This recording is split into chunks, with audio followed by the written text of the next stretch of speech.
Biz bir orta məktəb dərsliklərində var idi əvvəlcə, indi yoxdur. Ali məktəbdə tədris elədiyimiz fənlərin hər dəfə, necə deyirlər, bir dərs öncəsi tələbə ilə söhbət lazımdır, tələbələrlə. Maarifləmə prosesi çox olmalıdır. İnsanlar maariflənməlidir. Məsələn, deyək ki, kimsə qərbi Azərbaycanlı deyilsə, ona bütöv Azərbaycan lazım deyil. Hamıya lazımdır.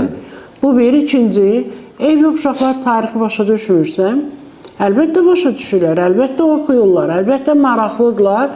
Ən azı Novruzəlini başa düşürlər. Məsələn, Novruzəli öz xanına müraciət, xan, başına dönüm, məktubu hara aparım? Deyir, apar sal poçta, çatacaq İrəvan xanı Vəli xana.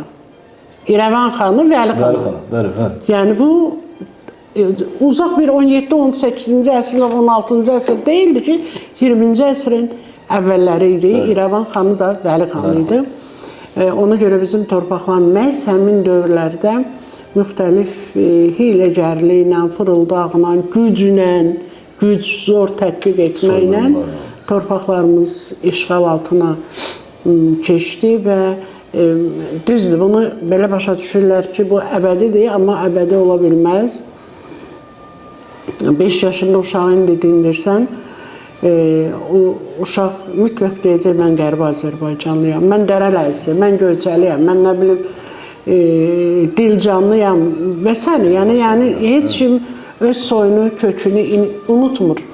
Dayanıqdır, mənə elə gəlir ki, soyunu, kökünü unutmaq bir xalqın məhvinə gətirən bir məsələdir. İnsan babası kimdirsə, atası kimdirsə, onu dünyaya gətirənlər kimdirsə, o da odur. Ondan qeyirsə, əgər öz soyuna, kökünə, dünəninə hörmət etmirsə, onun heç gələcəyi də yoxdur.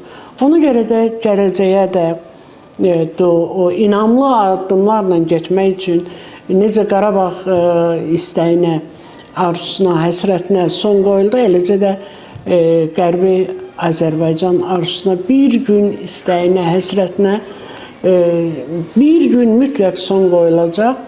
O gün məncə uzaqda deyil.